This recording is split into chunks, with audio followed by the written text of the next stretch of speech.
Hey, I'm Decathlon Gamer. Welcome back to PCM22 Career Mode, episode 77.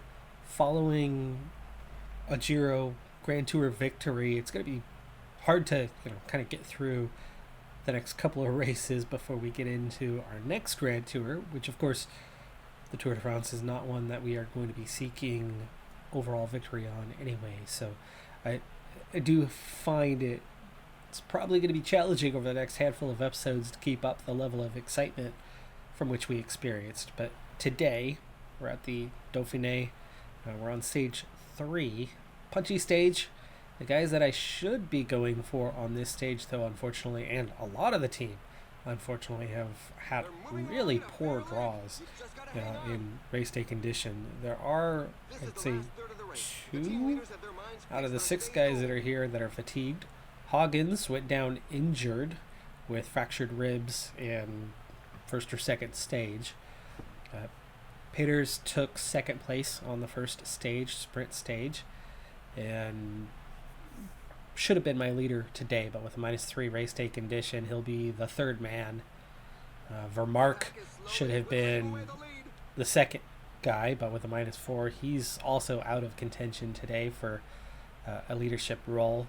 So Gonzalez and Piccioni, who should be leading those two out, are going to end up leading the team today instead with that adjustment. So we'll see if we can still bag some sort of result with a little over 6 kilometers. It's not the easiest climb, but Gonzalez is not that punchy, but with a +5, he's pretty dang punchy today. And Piccioni with a +1, along with guys that do have a good punch attribute. We should, even with their negative race day conditions, we should be able to go pretty good tempo up the climb. We just finished getting water for the final time. We've still got a bit of elevation to ascend here over the next 15 kilometers or so, and then it'll kind of even out till that final climb. There is fatigue. Bausch, Panamar, Vermark, are not looking great, but not hurting in a way that I would expect less than all 6 to make it at least to the base of the final climb. Now, we've not caught the break, but the breakaways split up now into a few different parts, so they are getting picked off here relatively easy with that small advantage that they now have. We've done the ascending job. Bausch, Vermark barely made it through that, but they have made it through that. Peter's not looking great either, but Gonzalez and Piccioni looking real strong. Piccioni also getting almost back to full strength as we approach that final climb. And with a 75 effort, we're going to have to increase that over this next and final hill before we start the final climb. And as short as the climb is, with just 11k to go already, I think we will want to form our train sooner rather than later. Piccioni needs to get back forward. Come on, find that space.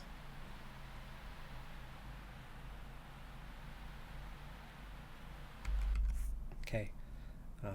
Bausch, Vermark, Gel. Anybody else? Let's set them to about an 88. Panamar's the furthest back. Still needs to get forward.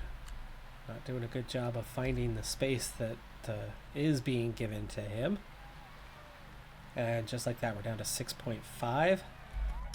Now we want to form. Vermark's going to have to go first, partially because he's up front, partially just with a 60 or, like a 3 stamina today, practically. So it feels like he is already nearly done. I would have had him third in line if his energy was a little bit better. Okay, already inside 5k. Now Bausch is going to have to push a lot harder.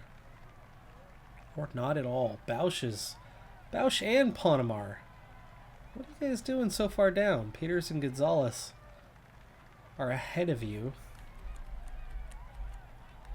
Piccioni is also lagging behind. Bausch is going to Give us a 99, please. Yeah, and those guys up front are starting to attack, and instead of responding... Ay, ay, ay. Okay, Panamar. 99 it is, buddy.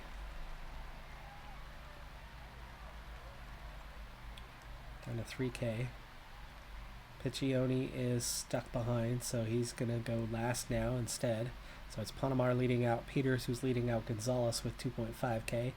Panamar does get us forward a fair bit. Peters does not need to go 99. He does need to push pretty hard. It's 96. There's Vanderpool on the attack. There's Van Aert. There's Johannesson. There's Stuyven. 1.6 now. There's a secondary attack from these guys, and that's Gonzalez. That's your cue. 1K to go.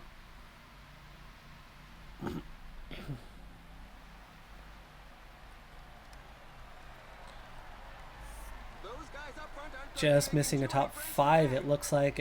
I believe we will be 6th, though we are charging hard for the finish line. Van Aert takes the win. Johannesson, Eekhoff. Yeah, Gonzalez still gets 6th. He was needing 30 meters to get 4th, which doesn't make much difference. Piccioni, Peters, both up there. And looks like no splits for the field either, so it's not like GC is going to be gaining anything here. Piccioni's the first positive race day condition we've even seen in the team with a +2, and I've got 2 guys on Fitness Peaks. I do have 2 guys carrying negatives because they have fatigue and low fitness levels. Vermark, after being in the Giro, has not recovered yet. And then Peters also. -2 and a -3 on the expected for those guys. So no surprise that they have been carrying negatives, but to have everybody else also carrying them has been really surprising through these couple stages that we played. Now, today the weather is pretty nasty, and that tends to give about a -0.5 or a -1 average, kind of impact across the team.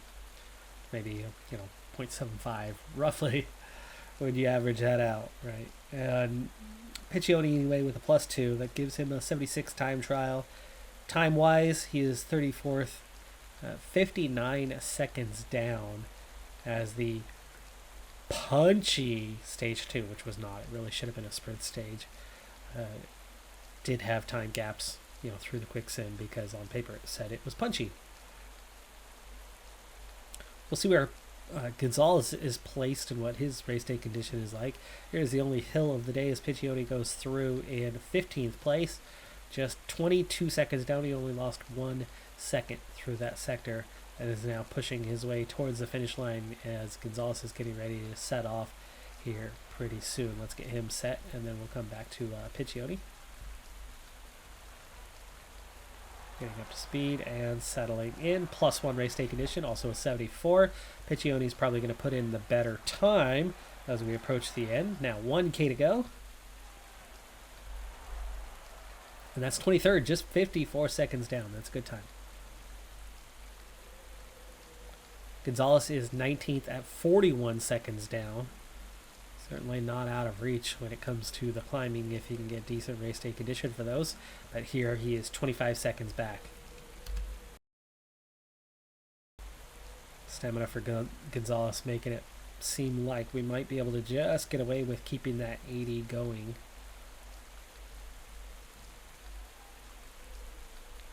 Much better time here, moving up 12 spots anyway. Still losing time through that sector though as Gonzalez tucks in a little bit, helps recover that, but with 3K to go, it looks like that yellow bar is about to run out. 1K to go, and yeah, he just about made it to the finish line. He was about 10 meters short when that red bar ran out, but that's 39th. 1:10.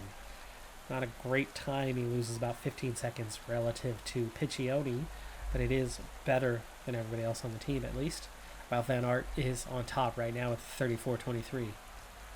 Quick check-in, since we did just finish the Giro and we hadn't looked at this since about March But in the rankings, this is the World Tour rankings first off. Pogacar leads ahead of Krantz, but Krantz is up there, obviously, after winning. He hadn't really scored points, though, prior to the Giro, so that's part of the main reason why he's a little behind. But Peters has done so well this season, but smaller races, not worth quite as many points, so he sits fourth. And Mikkels as a sprinter. So we've got our GC guy, our Classics guy, and our sprinter guy. 3 of them in the top 6. Hagens also in 16th as our other Classics guy. In the Super Prestige, again, it's close, but it's the same order at the top. Peters 5th, Mikkels 8th, Arrieta, who was nowhere to be seen in the World Tour rankings, just 1 point behind Mikkels, also in the top 10. Vandenberg and Gonzalez up there as well. McKellar, Hagens, Martinez, all in the top 30. In the World Tour rankings as a team, we have now topped 10,000, which is 4,000 clear of Jumbo-Visma in second at this stage in the season.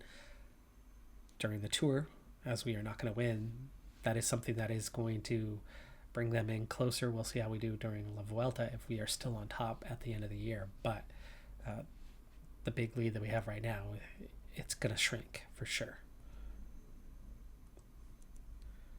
But in the Super Prestige, we are well ahead, almost 2,000 points ahead of UAE, who's actually a few points ahead of Jumbo-Visma and Ineos. Lotto Soudal is definitely up there, but lagging behind a little bit. And then, from there, teams start to fall off as, the rankings get quite a bit closer. But we're still leading the way in now almost mid-June. We are tied with Ineos at 24 victories so far this season, for most at any level. Stage 7, and we've got an early break trying to form, but it's too big and it's being chased down, and I can't get my team to the front. This happened on kilometer 0. We are a good 25k in now, and Gonzalez is the first guy that I've got that's been able to actually sit up. He's placed 15th overall at a minute 2 down after a couple punchy stages with time gains and time losses.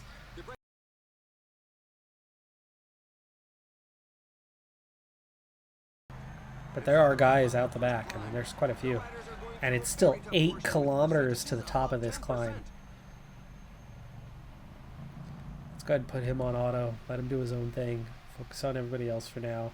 He's still here. He's still here. If he's not, well, he's not. This is a mountain stage. It's clearly, 2 mountains that we are climbing, but it's not serious. I mean, it's 17.7 kilometers. It's only 6%, but it is the Col de Galibier. I mean, it's a pretty major climb. It's not the hardest version of it as Ponomar gets forward and finally gets a chance to relax. As we do go over the top. Bosch got dropped. One of many. Not that far away from the Peloton, but the Peloton's down to 103. 98k to go, and let's get somebody. Peters, good descending, good flat rating, good stamina. Is a good candidate to drop back and get some water. And get back forward faster than the other guys. It's punchier, better on flat, better on downhill.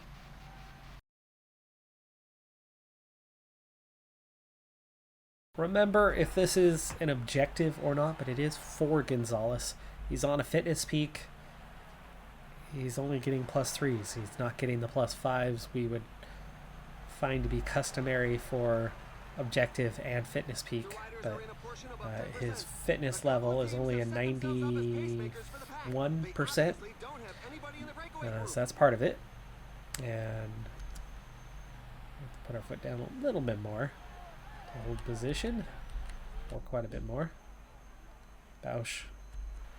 Been a lot of guys dropped. Vermeersch is a good climber. And now 99 left. Triple digits have come and gone, and we are catching a lot of the breakaway already here in just the next little bit as Whoa, whoa, whoa. Piccioni. Going backwards. It seems like your teammates are the ones that are kind of causing that. Programming notice, we go up the early slopes here, and actually probably the steepest sector besides the very top of the climb here. You may be hearing the vacuum in the background. I'm recording way outside of my normal hours here, but trying to get this in. I already missed the Pro Cyclist series. The Classics Puncher won the other day, and then this one was nearly missed out, and it's our daycare. We had our Christmas holiday program on Friday, and it was quite busy because we do not only a lot on the day, but with little kids. You know how little kids are when they're performing, especially toddlers. They tend to get that deer in headlights look and freeze quite early in that process. Okay, for Mark, Peters are going to both gel. Ponemar, come on, Ponemar, can you get up there and give us some sort of support? Piccioni's going to end up having to protect for Gonzalez all on his own here. Seeing an acceleration. This is not leaders off the front. 10 of them, though.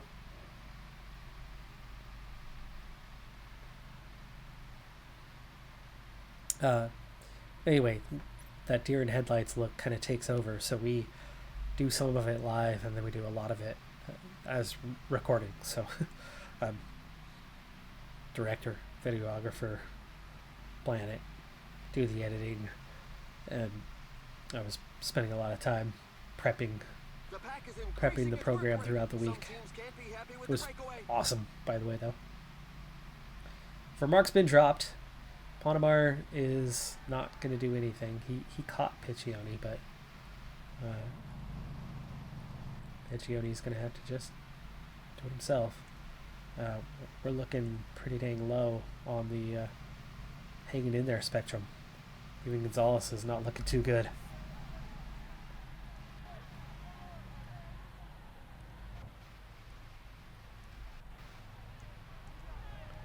And Gonzalez is on his own. 28 left in the Peloton, and Gonzalez is looking like he's not going to last long. 4 riders left off the front, but Gonzalez needs to ease up. I don't think he's going to be in this grouping. Oh, they are easing off, though. They are easing off. We're letting him drift back. 3K to go to the top. He might make it yet. He is. He is. And those front 4 guys, 5 guys, they have opened up a big gap. So nobody is chasing terribly hard right now. And it's allowing those 4 to get away. These guys attacking. Breakaway. That's just KOM. That's all they care about. They're not trying to actually attack the group. Okay, going solo. We're going to try to get our water as we descend here. Piccioni is just over a minute behind. Seriously? These guys... Pogacar, Butcher Brooks, Lopez, Yates.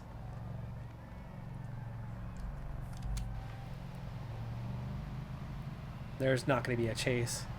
This is, you've got to get out of the group, and Gonzalez, there's a chase. I need the recovery, as we're not doing so good, and we obviously don't have the support. I do have an 81 mountain rating today, and a 79 stamina. But with limited support, you know, we struggled through that climb. Front 7 is now just 10 seconds ahead, and we've regained contact. But the front 4 still have a healthy advantage. We've got contact for now to these guys. Will it hold? Monaco is only 44 seconds down overall, so he's in a great position to try to gain something. Minute 30. Johannesson, minute 36. And Carlos Rodriguez 2 minutes down. All of those guys are inside of 2 minutes of the overall.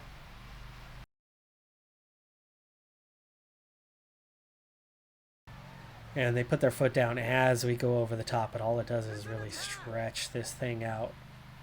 Except for 4 guys open up half bike length and suddenly they have separation, but it's back together.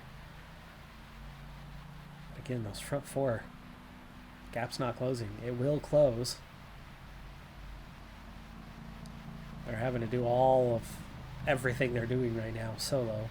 And you can see that Gonzalez is not fully recovered. There are just 5 kilometers left. Whoa, that's one attack. Those guys will, there's no way that they're fully recovered. So that gap's going to come down, but they're going to hang on. 3.5 minute advantage. 6K to go.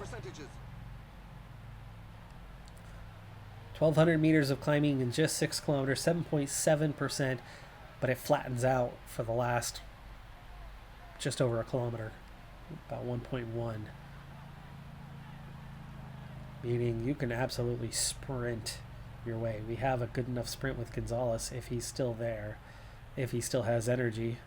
But riding solo and only a 79 stamina means others are going to be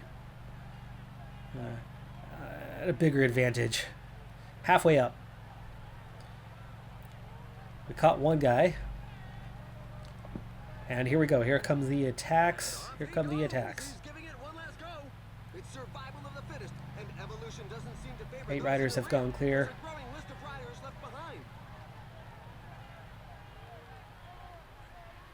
Easing off just a little bit as they attack again. One rider does. Is that... No, it's Brenner. 1.8.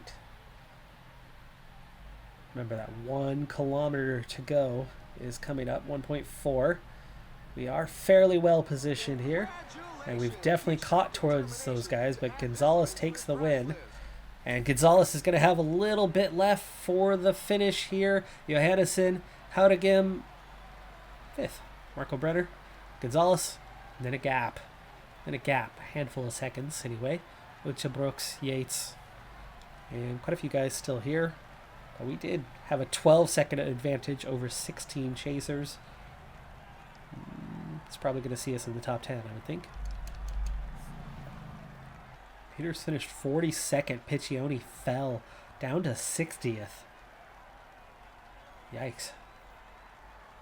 I'm just missing out. Peters got dropped much earlier than Piccioni. Remember those guys, those 4 that were off the front ended up all, 3 out of 4 ended up finishing ahead of the group. They were all within 2 minutes overall, so they are going to be moving up as well.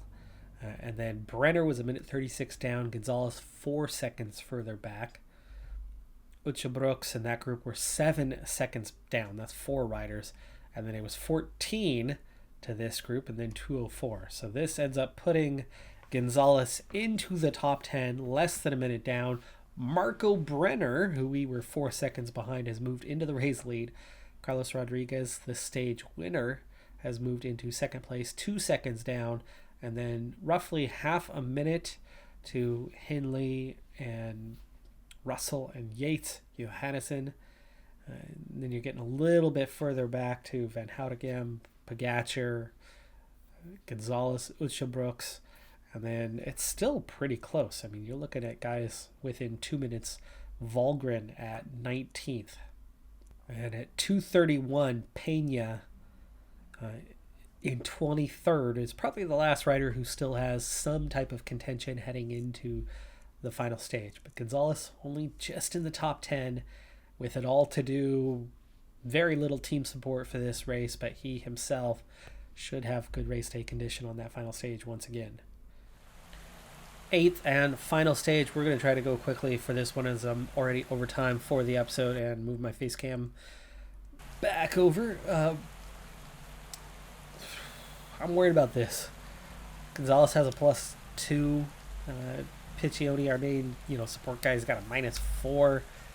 And our expectation is top 3. But the good news, even though we are expected to finish top 3, good news is 2 things. 1, it's only 1.5 stars for the objective. 2, we just won the Giro The sponsors love us right now after succeeding in, a massive objective such as that. Huge bonus and kudos for that. Bausch, such a weak climber that he already got dropped on the first climb of the day, even though we were riding really hard with him, and he had energy left. He still couldn't keep up because of the pace. 8 riders off front, 2-minute advantage. I know at least Guillaume Martin is in that group. Was in that group. Looks like he's back in this group now. Elisande is up there. Or Elisande. Vellens is there. Schmid is there. They're not quite as strong without Martin. I'd worry about him. But for Mark is already fading, and we're down to 66 riders. So Mark is done. Let's go ahead and replace him with Panamar to protect Piccioni. Peters is not going to last long. Let's go ahead and replace him. For Mark has been dropped. Another -5 for him. He's having a really poor race. But again, he just came out of the Giro, carrying a lot of fatigue and has not recovered for long. 8K to go to the top here for this one. The Colombier. Another big climb. 12 kilometers, 6%. And now just 79 riders left with 3 off front, just a half minute ahead, so they're going to be caught quite soon. Piccioni is struggling to keep up with 4K to go. Panamar is struggling to protect Piccioni, and they get dropped. But may be close enough and in a large enough group here to get back up there potentially. I don't think so. I do not think so. Set them to auto. Oh, shoot, Gonzalez. Gonzalez ran out of energy. Are you kidding me? Jeez. 15 riders ahead. 7 riders behind here. And that's Carlos Rodriguez. Or, sorry, Brenner. Martin here as well. And yes, Rodriguez is here. 30K to go. Small group, go ahead and get yourself water. Easy enough task. There you go. But we are 40 seconds behind those front 15. Gonzalez is not Krantz. He does have an 80 today, but he's not even in the top 10 list of favorites. There is a really deep group here. Pogacar is the favorite, is the strongest, but, look at Brenner. Brenner's an 80 base with a 76. And, you add in the difficulty bonuses that those guys carry. Gonzalez is no match without strong support. Piccioni is the only one who could provide strong support, but that's not it. Big group chase in there. That's group A3. How far back are they?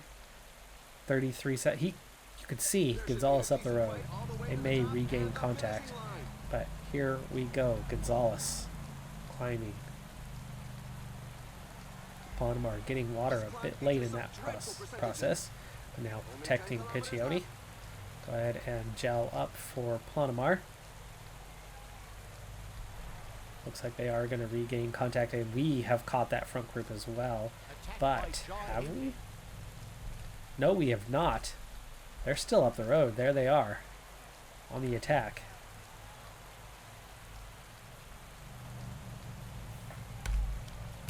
Alright, here's the plan. Here's the plan. This is the only way forward. As in forward. 9K to go. Panamar leading Piccioni up. This group's going to bridge that gap any moment anyway, so we might as well, once contact is made, and it has been made, just continue going right on forward and getting up to Gonzalez. Gonzalez just kind of hanging on to his position. Panamar using his strength to get back to here, and then Piccioni to pull Gonzalez back towards those other guys.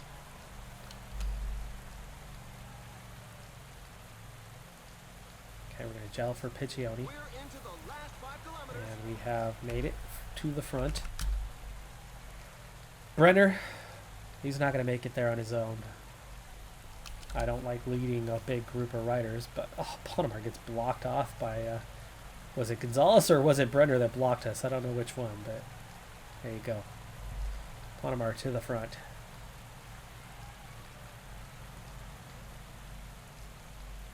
Panamar at least got to even, lead out 500 meters or so. And now Piccione's going to take over. Catching Knox. Even that's taken a long time here. 5K to go.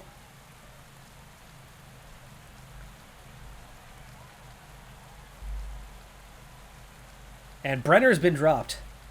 Brenner has been dropped.